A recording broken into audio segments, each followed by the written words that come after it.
Viewers, क्या हाल है आपके? उम्मीद करती हूँ आप सब ठीक होंगे, खैरियत से होंगे, खुशबाश होंगे। आज हम बनाएंगे लच्छेदार प्याज। ठीक है, लच्छेदार प्याज जो आप बड़े बड़े रेस्टोरेंट्स में जाते हैं खाने के साथ जो है वो दिए जाते हैं। ठीक है, उसके लिए मैंने 2 जो है वो प्याज ले लिए हैं और साथ मैंने जो है वो हॉट वाटर ले लिया है। ये देखें बीबी, इसका आपको थोड़े से बर्फ़ के पीसेस जो है वो नज़र आ रहे हैं। ठीक है, बहुत ज़्यादा कोल्ड वाटर है। ठीक है, अब हम आते हैं इसकी कटिंग की तरफ।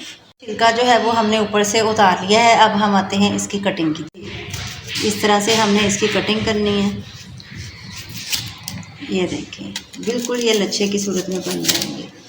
ये देखें, ये देखें, ये देखें,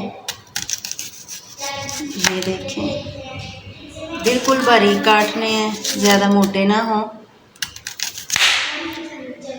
अब जो है हमने ये सारे जो है इसके ये अंदर से ये उतार लेने हैं। ये देखें, ये इस तरह से।